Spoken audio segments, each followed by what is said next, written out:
What is up, everybody? Welcome to Comic Book Club. I'm Alex. I'm Pete. And we are coming to you live from a couple of places on the internet. We're live on Facebook, YouTube, Twitch, Instagram. Maybe you're listening later wherever you get your audio podcasts. It is all good. And just to mention, if you want ad-free versions of this podcast and all the podcasts we do, patreon.com/Comic Book Club. Now, we have a bunch of great guests on the show this evening for you all. But first, Pete, I got to see you.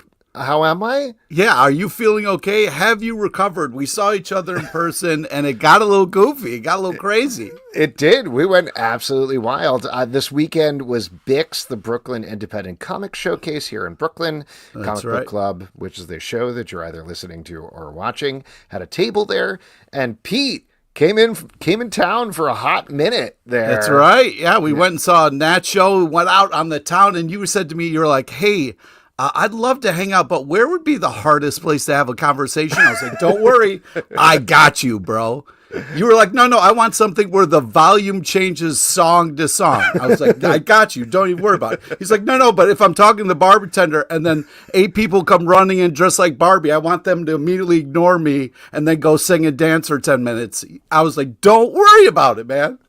Yeah. And just to plug what that place is it Bar Barcelona or Barcelona Bar? I think it's Barcelona Bar. Well, why is it here? I didn't ask this. Why isn't it Barcelona?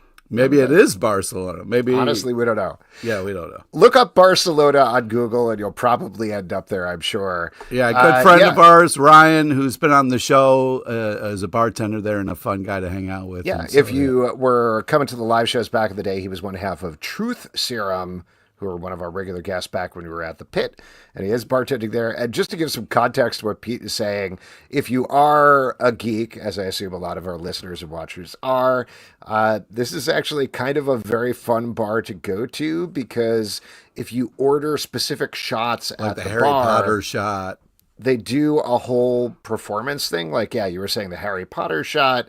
Don't order that, because actually you can order that. Yeah. J.K. Rowling's not getting any money off of that.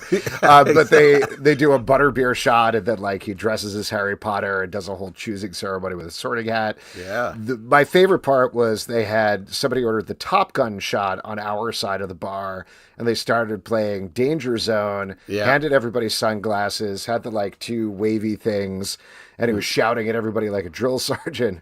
And then clearly the people on the exact other side of the bar were like, that's cool, let's order that. And so as soon as that ended, the other side of the bar was like, yeah, back-to-back Top Gun. Back to back. That's how I watch it, man. Top Gun Maverick on a roll until I conk out at the end of the night. That's a heck of a night, yeah.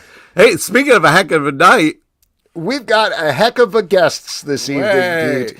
Let's kick it off with one of our favorite guys to have here on the show. He has a bunch of awesome projects that are coming up or ongoing. Ladies and gentlemen, Alex Segura. Hello. Hey, guys. Welcome. Good to see you. Oh my gosh, great to see you. Very excited to have you here. You have a lot of stuff coming up. I want to start with the project that's like ongoing or should be ongoing for a very long time, the Forgotten Five. Mm-hmm. And this is, I think, very cool. I haven't heard of somebody doing this way before, at least in the comic sphere. This is a comic that you're doing on Patreon, through a Patreon account. We're obviously familiar through our own Patreon. I am a patron. Thank you. Appreciate it. But yeah, this is a comic that you're going to be releasing, and your goal is to have it have a long run, at least the way that you're writing about it. You weren't sure how to do that anymore in monthly comics, so you turned to Patreon.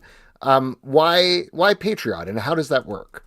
Just to talk about the business side first. Yeah, no, that's a great question. I think one of the challenges in the direct market now is getting the runway that maybe you would have gotten 5 to 10 years ago or earlier, where, you know, everything is going to fit into a bucket. It's either a one shot, it's a mini series, it's a backup, it's something very limited. So a lot of the writing is geared to that. You need the big conclusion after 5 issues because you don't know if you're going to get issue 6. And so I was talking to Sarah Century, who's a writer I know her through the Cerebro podcast, and we were just kind of going back and forth on things we loved. And a lot of the comics we really gravitated to were those long, obviously 10 or 15 years would be the dream, but like those kind of runs, like, Levitz and Giffen on Legion, or Oh Claremont on yeah. X-Men, or Jaime Hernandez on Love and Rockets. And um having that ability to seed subplots and really let things kind of simmer for a while, or tease a story that doesn't get resolved for um 5, 10 issues because you've got the A plot happening.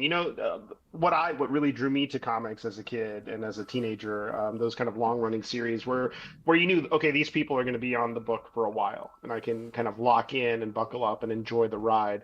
Um, and also writing books about like outcasts with superpowers, like that's just a genre that I dig, like the team on the run, like whether it's Doom Patrol or X-Men, or New Titans, or 5 year later Legion, things like that, where it's a group of people trying to solve bigger problems that maybe that they can't fix with just their powers and their dynamic. So it's been fun, and Pat Kennedy's drawing it, who's done a lot of stuff. He was doing a lot of stuff at Archie when I was there, like he did Jughead the Hunger, and Vamp Veronica meets Jughead the Hunger, which he was a very classic Archie guy, but then also kind of graduated to the more mature stuff. And I loved how he pivoted from styles so easily, and he's just super talented and really underrated. So I'm just waiting for somebody else to scoop him up.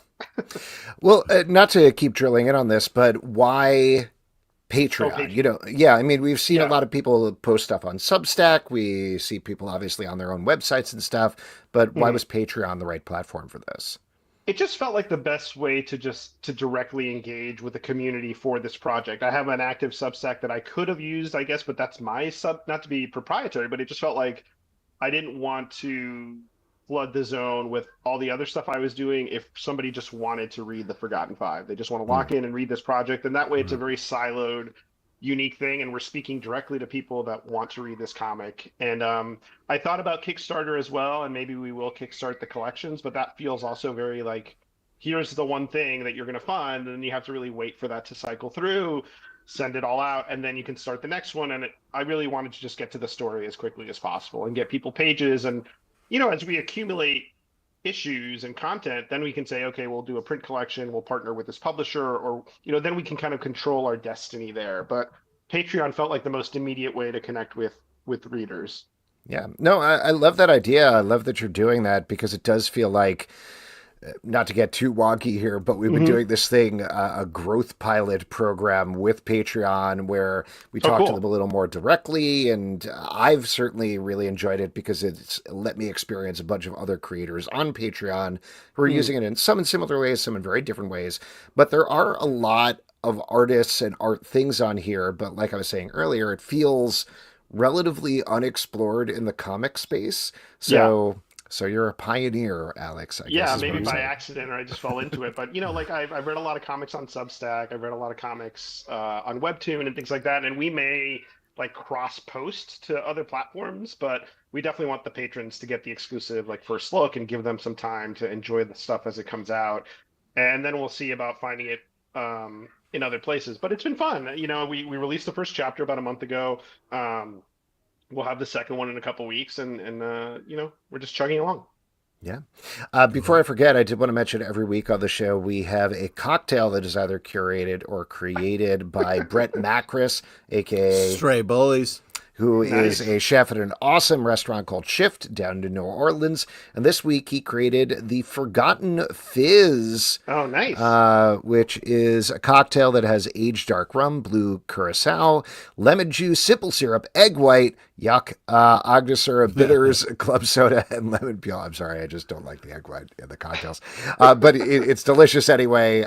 Very excited about that. And you can consider that the official drink of the Forgotten Fizz. Oh, Forgotten nice. Four, Yeah. five, I mean. Forgotten Five. Yeah. And it's Yes. patreon.com/the Forgotten Five if people want to sign up for it. And hopefully we can keep doing it. I think we really wanted to just be able to control our destinies a little more than I think you can usually do in publishing, which isn't a diss on publishing as an industry. I just think sometimes there's something that you feel is really special to you and you want to curate it. And I've worn so many hats in this industry that I feel like I can handle like the PR or the marketing or Mm-hmm. like, the editorial production stuff. Like, and we have a great team.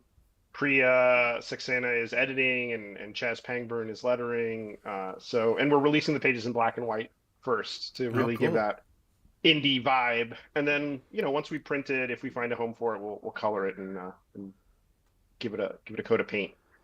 Yeah. I did actually want to move on and talk about another project, at least Yeah. very quickly. You are writing the new Star Wars #1, Yeah. Yes. which is coming out from Marvel on May 7th, just missing May the 4th.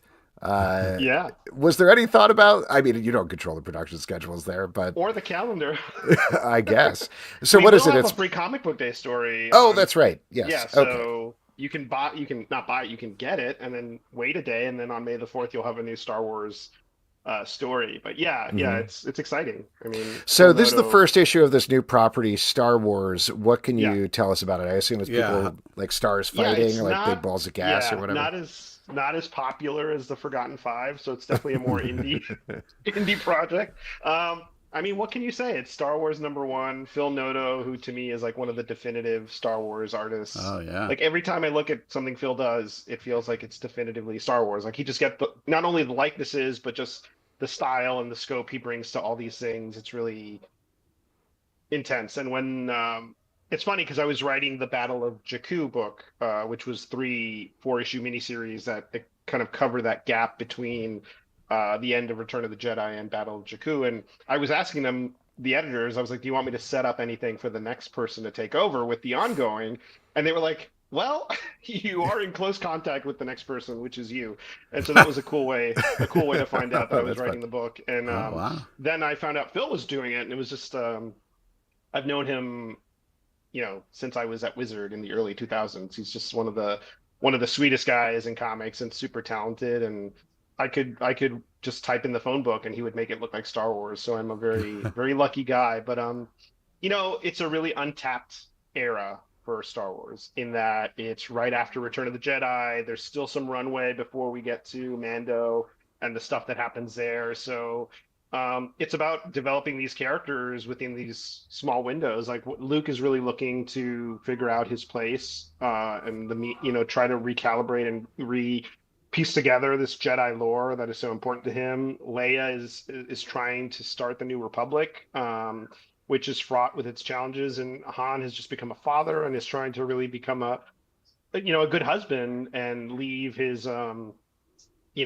scoundrel ways behind, and all that is fraught with challenges. But I think one of the things we really wanted to do was give readers a sense of the familiar, but also have it a little tweaked and different. So it's not just like a new kind of empire that shows up as a threat. It's a very different threat, but it's also wearing some similar garb that people recognize. So a lot of Easter eggs, but also mainly a story that hopefully keeps you on your toes and is about asking the question, well, what if somebody doesn't want to be part of the New Republic? Like what if it's a nice idea, but what if it doesn't work for everybody? And what do those planets and what do those people decide to do to stand up for themselves? And as a writer, I really love exploring like the gray areas of things like that. It's not just good guys versus bad guys and the complexities that come from that, but it's at the end of the day, it's Star Wars. So it's like high action, great character moments, and really I'm leaning into each issue being a standalone adventure. So you can read issue 2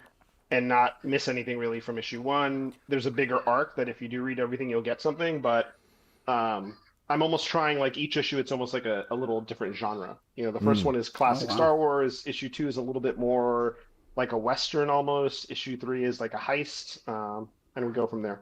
Well, I that's love it's that. very exciting. I Yeah. don't. Oh yeah. Sorry, I hope Alex. I don't mean to we No, cut no, you no. I was off, just going to but say that, if you don't mind, that on the Stack, our review show the other week, I was mentioning that I sort of realized halfway through reading the comics that week that sucker is probably the wrong word, but like you can get me very easily if you actually write for the single issue, because I'm like, oh, Yeah. it's a full meal. It's not like Yeah. I need to come back next week for my second course, next month for my second course or something like that.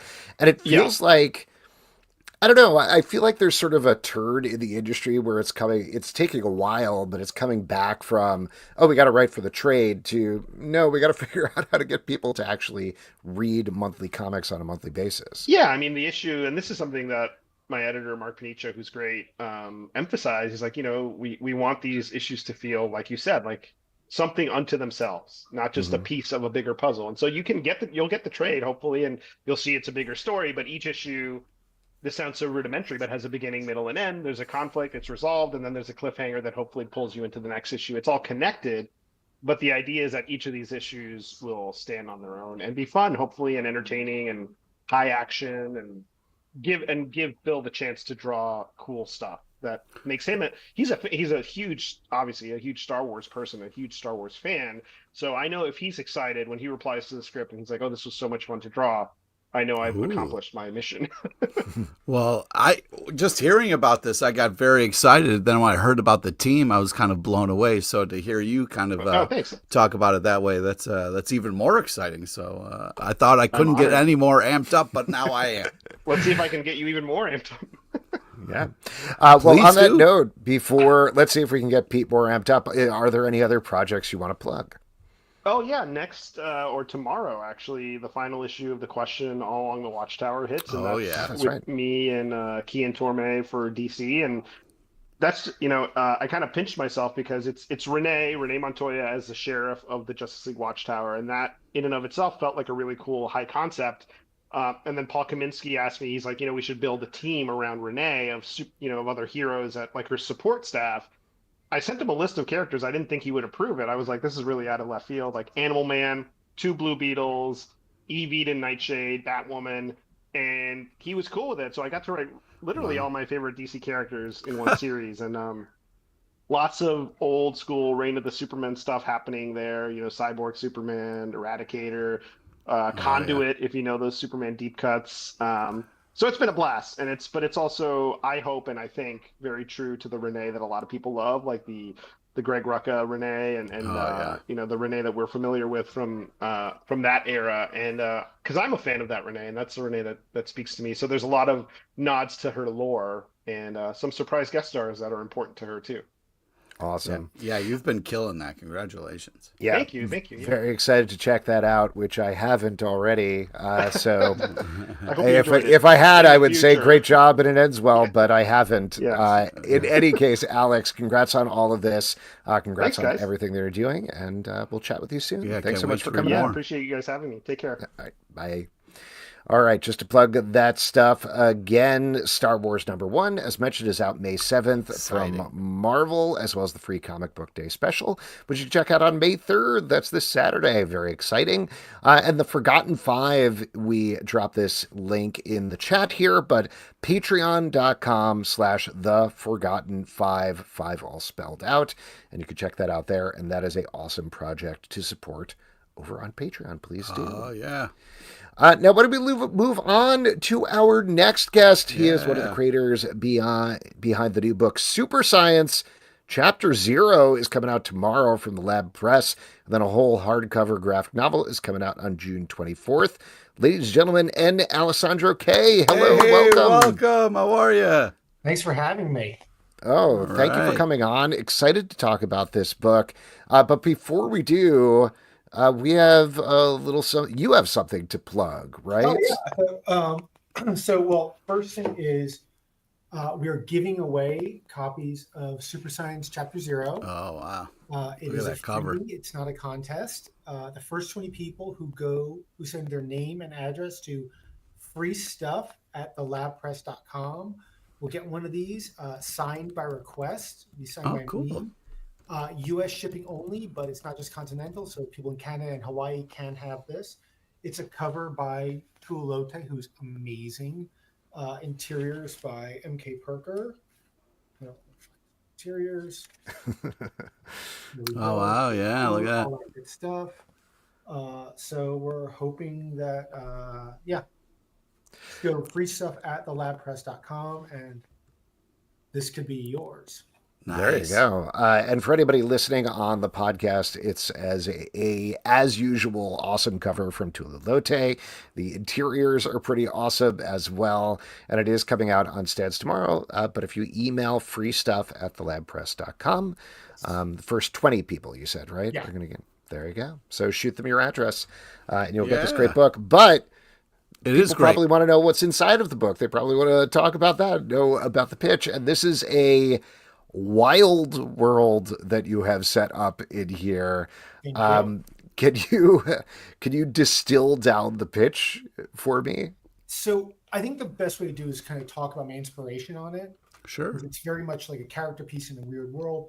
So I'm a fan of the MCU. I don't know if Marvel Cinematic Universe. I'm assuming I haven't heard of it, but it sounds interesting. It's a big thing. The kids love it. Okay. Kids love it. But I loved Avengers, and at the end of Avengers, they're all there with the hero pose and looking at them like, who's going to clean up this mess? And then with Spider-Man Homecoming, they're like, these are the people who are going to clean up this mess, the late responders. And I loved in Spider-Man Homecoming, particularly at the beginning of the film, we've got these kind of low-level criminals with these crazy tech. And remember, you've got the guy who's got like the telekinesis ray and the death ray and all that stuff. And I was like, that's really cool. I'm kind of interested in this idea of like really crazy supervillain tech, but being dealt with on a sort of regular police level. Mm-hmm. So that's part of my inspiration. The other one that really big is that I love Adult Swim. I love Venture Brothers. All that stuff is just like, it lives rent free in my head. So when I decided to do this, I was kind of working towards it, and these ideas just kind of came together, and we end up with Super Science.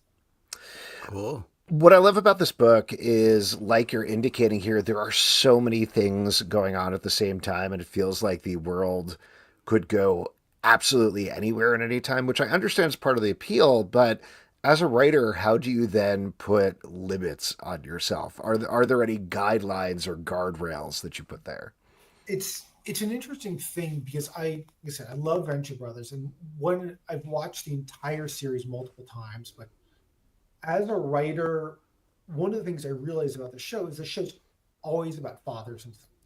Like if you watch it, I'm not sure how familiar you guys are. If you watch a little bit, not at all, but it's about Dr. Venture, his two sons, but there's also Venture's relationship with his father. So with Super Science, a lot of it, I kept thinking about mothers and sons. So a big part, our main character is Sergeant Esmeralda Villanueva and her son Gabe, and then also her partner Jack there. He has a difficult relationship with his mother. So I was kind of brought back to that from a very writer story standpoint. But a lot of it also was just kind of finding it. I mean, it's hard to describe. I mean, it really does kind of go off the rails because, well, it can go off the rails, but kind of close. But it was a lot of the outlining process. But a lot of it is I wanted to create great characters. What about the structure of the series? We got to read the hardcover events, which is great, and there's so many wild directions that you go in there. So much fun. But how does that connect with the Zero issue? Did you write the hardcover, then come back for the Zero issue? Did you do the Zero issue as a trial run? How did you tackle that? So I'll do a full confession. I wrote the whole thing, and then in the hardcover here, chapter 2 is a flashback chapter, and I've already started in volume 2, and originally chapter what is our floppy here was chapter 2 from volume 2, and then for this one my editors said, hey, can you put something together? So I took that, transposed it, and then for volume 2 I'm kind of doing like an origin story for 2 of the sort of B-level characters to kind of upgrade them to A-level characters. Nice. What about working with the lab press? We had the folks from Essentials on here, and I think you're now the second book out of the gate, if I remember correctly. So what is it like working with them? I mean, obviously I know you're not going to slap them, but like, what makes them different as a company? So first of all, full disclosures, I'm actually also one of the founders of the company. Oh, there you go. Oh, cool.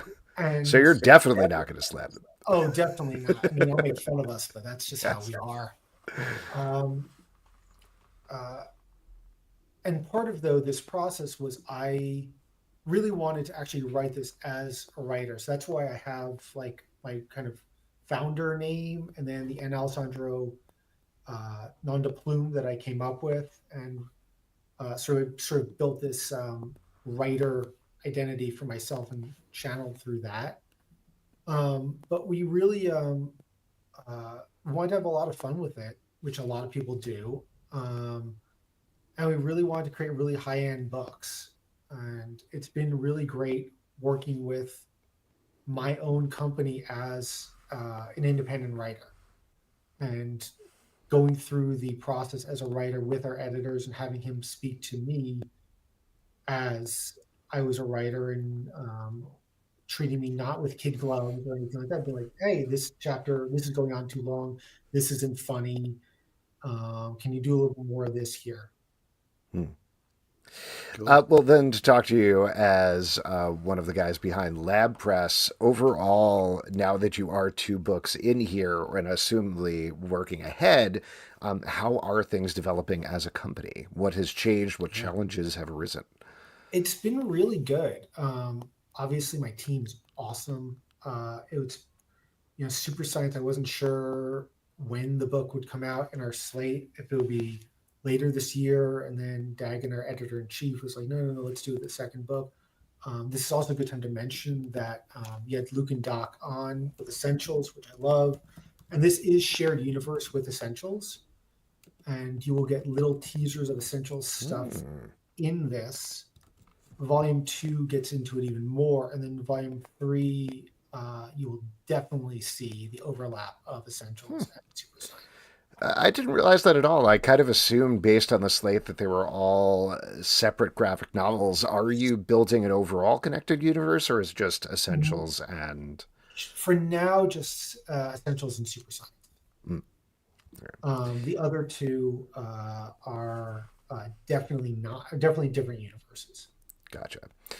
To continue to kind of talk about your background a little bit, you have a background in film and photography, I believe, among other things. How does that inform your writing on this book? So it was first of all, it was a lot of fun, but it was also like when you're writing an indie film, you're like, oh, I have to budget, I have to worry about this, I can't do that. In this, I'm like, crowd of 200 people, sure, no problem. I knew car chase through Wilshire Boulevard, Beverly Hills at 2:00 in the afternoon, no problem. So you have an unlimited budget, which is really great. You don't have actors. Like, I really like working with actors. You know, have actors be like, hey, what if we did it like this? But MK Parker was kind of amazing to work with, and him and I were constantly just texting each other, bouncing ideas off each other. And so it was, that was a lot of it. And just the whole thing was a chance to do things I could never do in independent film. Cool. And also, in terms of the photography thing, is that I went through and took a lot of pictures of Los Angeles, and I sent them to MK. I was like, take pictures like, what if this scene was here? And also kind of talking about like just visual storytelling. So, trying to kind of tell a story in 1 or 2 photographs is a lot like graphic novels. You don't, in cinema, obviously, you have the whole camera and moving and noise. Whereas when you have photography, you just have a few images to tell a story, whether it's one or a series or stuff like that. I mean, on that note, you're mentioning you have a pretty big, wide amount of things happening in the book. And not to get too wonky about it, but I would love it if you would get wonky about it. You do have your main characters that you're following through, but there's a really big cast in here with a lot of things happening all the time. How do you keep track of that? Do you, or I was about to offer up some things, but please, go ahead. It's, my writing and outlining process is I use a lot of blocks. So I say, okay, this is chapter 1, and these are the things that need to happen in there. And then I kind of do like sub things. And a lot of times I'll come up with gags usually when I'm on the loo or in the shower, and then I'll go in and kind of just like type them in, and they'd be like, oh, that's a great spot for that joke. I'm just thinking a lot about those characters and their families and their histories, and making them just be fun and weird. And also, a lot of times I'll be watching like MCU or anything really, and just kind of get like, okay, that's an interesting idea. Like, my character Burt Montague, who's my sort of antagonist, originally was very much like the Sam Rockwell character from Iron Man 2. It's kind of like not quite up there with the other like genius billionaires. And I said, like, okay, so what's that guy's parents probably like? So yeah. Are you going to go see Thunderbolts this weekend to take some notes on that? Oh yeah, absolutely. I can't wait for that. I'm excited. Yeah, definitely. By the way, also my fiance is Russian, so watching some of like Iron Man 2 and Black Widow with a Russian speaker, I don't know if you guys know that there's a whole level of jokes if you understand Russian. Yeah. So someone's like mumbling something in Russian and she's laughing. I'm like, what's that? She's like, then she'll like explain it to me. So I would, if you know anyone who speaks Russian, like, and there's Russian characters, MCU, check it out. Yeah. Huh. That is a great plug. On that note, like we said, Super Science Chapter 0 is coming out tomorrow. Oh, man, it's a blast. Congratulations. In June. But what else do you want to plug? I mean, there are plenty of things coming out from Lab Press, but anything you want to throw out there? I'd love to. So we have Creatures in Corridors, which is going to be coming out later this year, which is if you were ever a Dungeons and Dragons player, Shadowrun player, you're going to love this book. Like it is, I'm not sure how much I can talk to you in terms of the creation of it, but just reading it and being part of the development. If you're a gamer, like an old school dice gamer, you're going to love this book. It's really like designed to appeal to those people. And then the other book that we have is Hunger, and Hunger will mess you up. Like book more time with your therapist because like it is one of the wildest things I've ever seen. Like I'm looking at it and I'm like, yo, that's crazy. So you're gonna just be melting minds with that one, huh? Yeah, it's the woman Naharka who wrote it. She's kind of like an Indian David Lynch. It's like going through this, I'm like, wow. Shoot 10 pages, writing and be like, no notes. That's great. And then we present it to our illustrator, Joe Vaccaro, who's amazing. Like he's going to become the next big thing. And Joe will just like have these illustrations where like it's really mind blowing. So I'm really excited about both of those books. And then, well, now I'm scared of it. It's Volume 2. Essentials. I know Luke and Doc are working Essentials Volume 2. Great. So it's a lot of stuff that's coming out. We're really proud of it. And we're focused on the hardcover model for now. And also stories with beginnings, middles, and ends. Nice. And that's, to me, is I don't want to create our company. We don't want to create books that people are like, oh, I started reading this book. Is it the end ever going to come out? I love Song of Ice and Fire series. I'm sure there's a lot of guys out there who are like, when are they going to come out? So we're really committed to doing books, beginning, middle, and end, and focusing on storytelling. Yeah. Awesome. Well, congratulations. So great to chat about this stuff. Congrats on the book. Thank you. Looking forward to reading more. Can't wait. Thanks for having me. I'm enjoying the show. Take care, guys. Yeah, take care. Thank you. Again, the book is called Super Science Chapter 0. It's out tomorrow from the Lab Press. Cool. And Super Science, the hardcover, is out June 24th. Check both of those out. And also, don't forget to email free stuff at thelabpress.com. Yeah, you're going to want to get it. Your free stuff at thelabpress.com with your address, and you may get a free copy of Super Science number 0. So that's pretty cool. Yeah. And it's a freebie, not a giveaway, just to be clear. Folks, we're going to move on with our next section, which is my favorite section because you all make it up. It is your audience question. Yeah, and that's the wrong sound cue. Here we go. What are we, in Barcelona again? Come on, man. Come on. No, but you know who is in Barcelona is our Roman correspondent, Justin Tyler. Justin!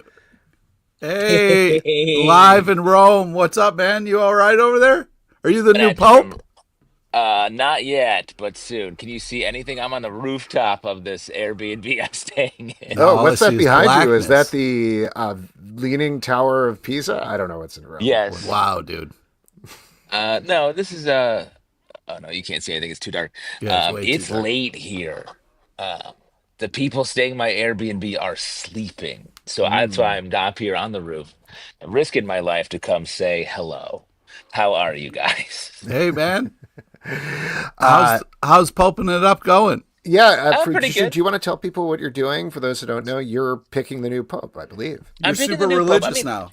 no, well, I'm not that, but I Oh, am in Rome working on a project that I'll tell you about someday in relation to the conclave and Pope Sitch, which is happening here.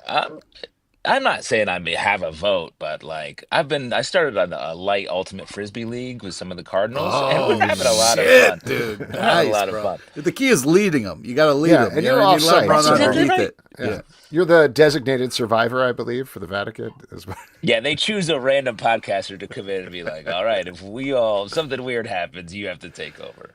Yeah. Wow. How is it? In all honesty, all jokes aside, how is it in Rome right now with all of this going on? Yeah. What's the Uh, vibe?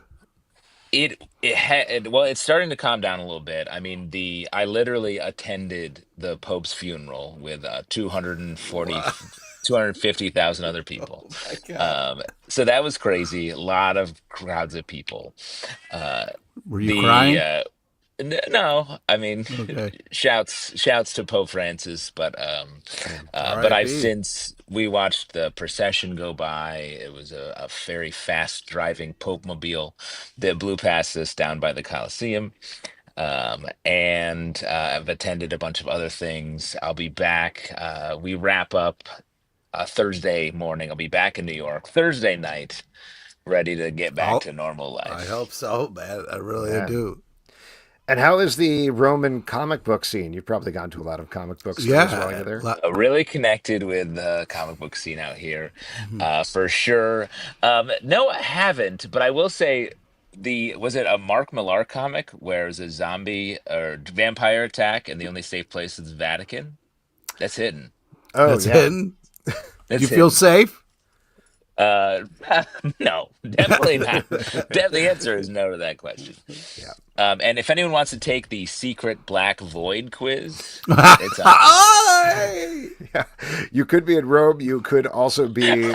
I could be in my basement. I Yeah. thought we'd be able to see more lights in this city, but turns out you can't because there's just literally that one light. Yeah, that's it. And you could It's a be beautiful just skyline. camping somewhere. You could be in Yeah, but upstate New York. that light is the Pope, right? Just beautifully. The future Pope. Oh, man. I gotta track that down. You gotta check it. How are you guys? What's new in New York? Did you say hello for me to our guests? Lovely people. What? We did not to the guests, but we did say hello to you. Hello to you. Hello on your You behalf. said hello to me. We said hello to you. Hello. That's great. We said hello to people on your behalf at Bix this weekend. And Yeah. like Pete mentioned, we went to see Nat Townsend's stand-up show. He did an hour of stand-up That was in the great. city. It's so bummed to miss. I literally was supposed to go to LA for 4 days, and now I've been out of the city for 2 weeks. It's crazy. Justin, you really missed it. I was driving Alex crazy, man. We stayed out till Man, I like love two that. 2:30 in the morning, man. He wanted to murder me. It was such a great No, time. that's not true. It was fine. I was just happy that Pete was finally getting out of his house and If doing you- something. If you look at the They're picture both retired. You're with both Nat, retired. it's 1:30 in the morning, and Alex has the crazy eyes of like, "Get me out of here! I should have been in bed hours ago." Yeah, it's fine. Yeah. I was happy It's that fine. you were. No, it's fine. It's fun. It's fun. Here's the thing. Pete love likes it. I to love put every a minute lot of of his own feelings on me, I think, most of the time. And I'm usually fine and I'm cool hanging out. And he's constantly like, "You're having a big problem, right? You're having a big problem. This is a big problem for you. Yeah. You have to get home. You're the one who has to leave."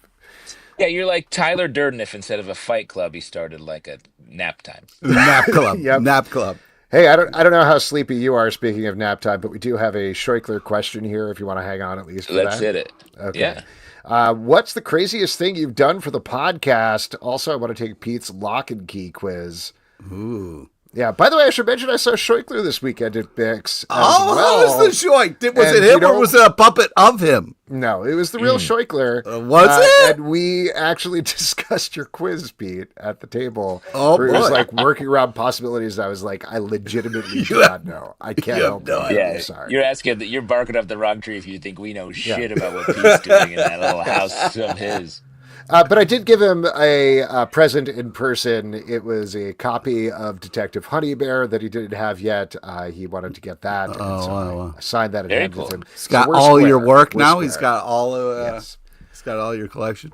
And I feel bad. I missed Derek Mainhart. That really sucked. But he was like taking a really long time eating. So I was like, He "What was the taking fuck, a man?" normal time eating. I was like, I can only we hang left out for very like early 3 on Saturday hours to go to that show, but I got to see Derek and his family, which was awesome. And there were a bunch That's of other very cool. awesome folks that came by the table as well. It was a lot of fun. Is there a Pete's Lock and Key quiz just to check? No, there's not. Otherwise, he would have unlocked it. So, what is the craziest Makes thing sense. you've done for the podcast? Oof, that's a tough answer. All the tattoos, for one. Right, of course. Up and down my back. We got Jedi Married is probably the craziest. But I think that Fair. we should word this for you. Like, what's the craziest thing you've done for like your television job? Because you've gone to haunted places, Justin. I mean, That's the fact true. that you're in Rome right now is crazy. I witnessed the opening of the Dybbuk box, a bit of nonsense from, I forget the name of the haunted people that I work for, Zach Baggins, if anybody knows who he is. I mean, Bilbo I've done a Baggins. lot of, Cousin Bilbo, Edward. yeah, I was going to say Bilbo Baggins. I Bilbo wish he Baggins. was. I've done a lot of weird TV jobs. But podcast related. The first thing that comes to mind is something I did for the podcast, but I did a sketch show in Homer, Alaska, like Oh, yeah, I remember truly that. 12 to 15 years ago. And someone ran up to me after the show. Was like, "Are you Justin from Comic Book Club?" And I was like, "Whoa!" There were only like 20 people there. That's amazing. One of them's Two a things that diehard. come to mind, neither of which are particularly crazy, but they come up a lot. Well, one doesn't come up a lot, but the ice bucket challenge, when that was a hot thing, we did that. That's just sort of like just thinking we of did that outside Fontana's, I think, like before a show or after a show. Before show, we before show. ran and did a shot and then started the show. Yeah. Were we challenged by Dan Slott? Yeah, we were. I think so, yeah. And that's top of mind because apparently the Ice Bucket Challenge is back now supporting saw mental that. health awareness, I believe. My daughter Yeah. had to do it the other day. So, Oh wow. so there you Nat uh, go. It's going Townsend around. did it Where are with you us. at, Slott? Yeah. And then the other one is, which we talk about all the time, but the Fad2C cruise that we did. Again, top of mind because somebody asked me about it at the booth this week. And they were like, "Did you do a cruise at some point?" I was like, "Sure did. Let me tell you all What was about that it." Back to the Future cover band? They were sick. Yeah. And that whole experience, that was just wild and something that just, I keep remembering things. I'm like, oh, yeah. And then also that thing happened on there. So. I mean, one of the craziest things we did was a 3 times a week show in Midtown Manhattan where we would make it up on the spot called Pulp Secret. Yeah, the That pickle was- episode was a Yeah, the blast. classic pickle episode. For anybody who doesn't know, so Pickle like Rick. Justin's saying, it was ostensibly supposed to be a comic book news show that we did 3 times a week, and we did it on video. We would write it, go out in the morning, shoot it, come back. Pete would ingest the footage while Justin and I were grabbing lunch. Then I'd come upstairs. Well, we'd all come upstairs. I would edit it, and then we'd send it out and try to get it out by 2:00 in the afternoon so that they could post it. So it would go up 3 days a week. And there were points when we were just like running out of ideas. nothing. And we ended up, it was theming an entire episode around pickles, right? Yes. Well, but also, like, that's some of the best stuff. Yeah. I feel like we Yeah, for really sure. brought it together. I remember we were on like 10th Ave or something. Cars were racing by. We're like, what I love about this issue of Punisher, it's just like all of New York City just racing by. I mean, the other thing that comes to mind is apropos to what you guys were just talking about is when we drank so much with our producer when we were doing the show at Pianos for Nerdist Yeah. that Alex barfed out a cab window. No, it was I will not. always It was, remember- it, I will it was always not remember out the a look- cab It was in a window. little- It was in a little inside the bag. cab. Yeah, it was. Oh, In that's It was the even way worse. worse. Yeah. I'll always remember Bozy was his name, our producer. turning to both of us and being like, "You guys want shots?" And Alex going, "Mm." I was very drunk by that point. We were already drunk. But actually, the craziest thing to bring it all back is when Alex and believe you were there too, Pete, were on the floor of San Diego, and we went and Alex bought the porno comic. It was Small It was very Favors by good. Colleen Small Coover, which Favors. is a great comic. Great comic. And she was like, "Which one do you want?" And you were like, "That one." I want that one. Yeah, it was Sunday of Comic-Con, and I was kind of cracked out. That's in my defense. So, Give me that one. I want that one. up to you how much you want to hang out, Justin, because I know it's like Yeah. 1, 2 a.m. your time. It's heading something. for 2. Yeah. It's all right. Look, I can just vanish into the shadows when I need to. Oh man, just pulling like a the Homer Pope. Simpson exit there. Nat Townsend says, "What were some of your Bix highlights?"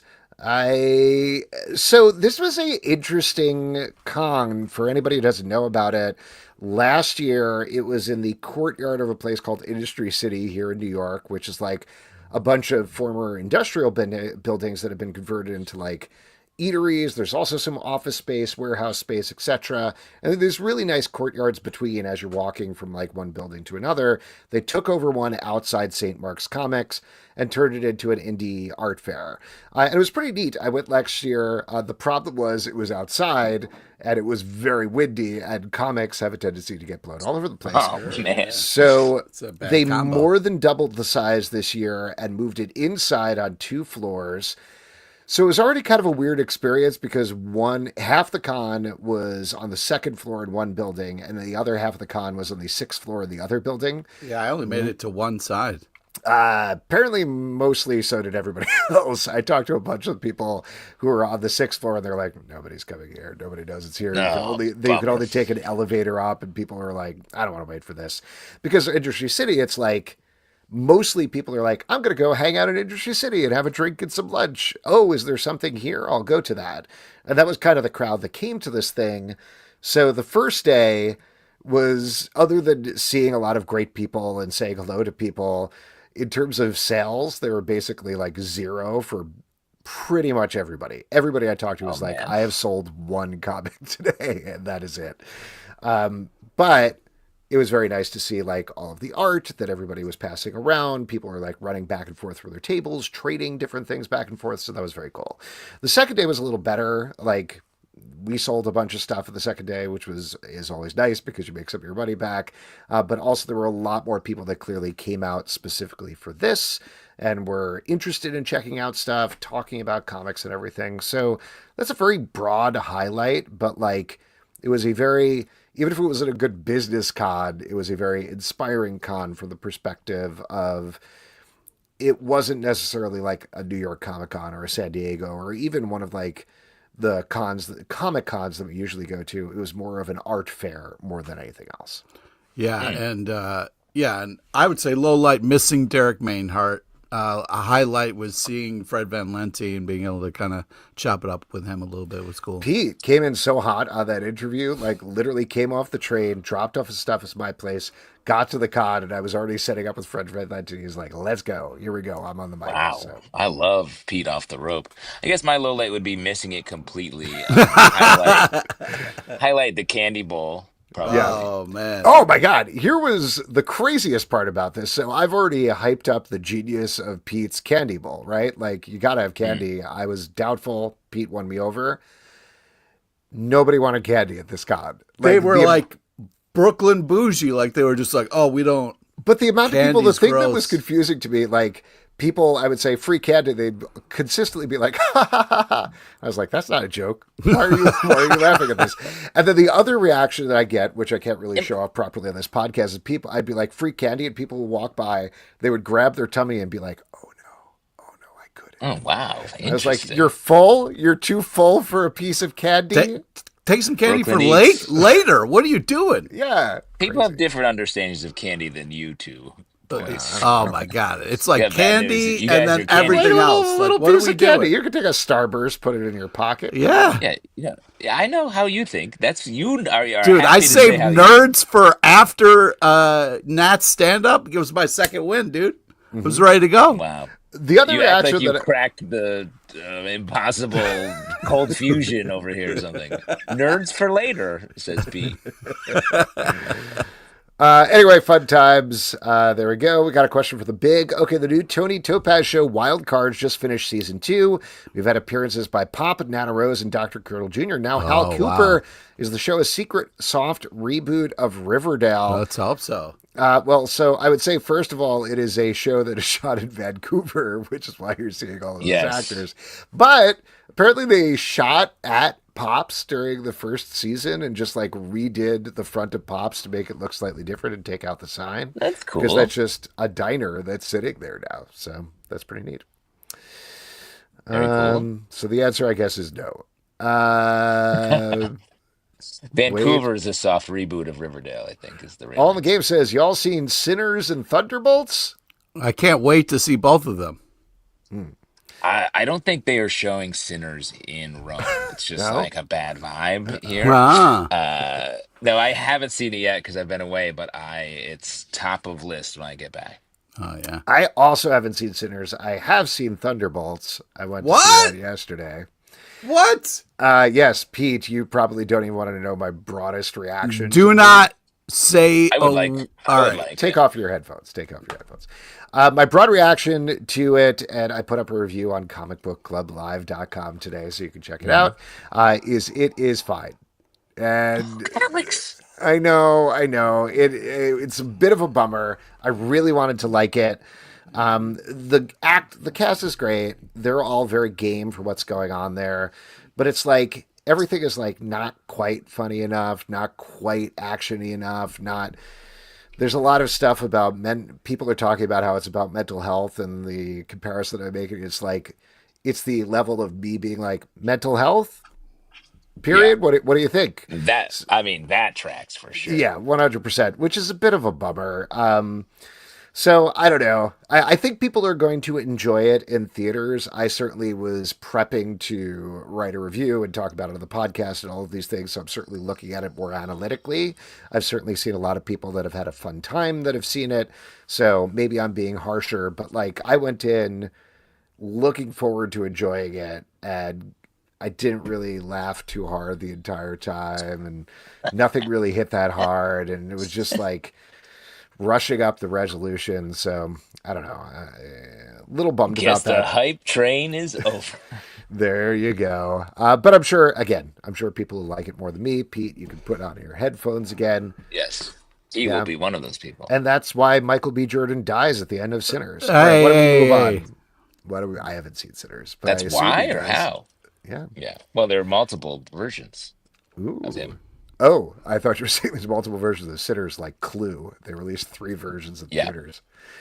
All in the Game also wants to know, did anyone see The Rock in the A24 Smashing Machine trailer today? I saw that. Yeah. It's wild. Dwayne Johnson, Oscar incoming? What do you think? Whoa. I mean, it's definitely what he thinks. And I mean, I don't know. I thought it was cool.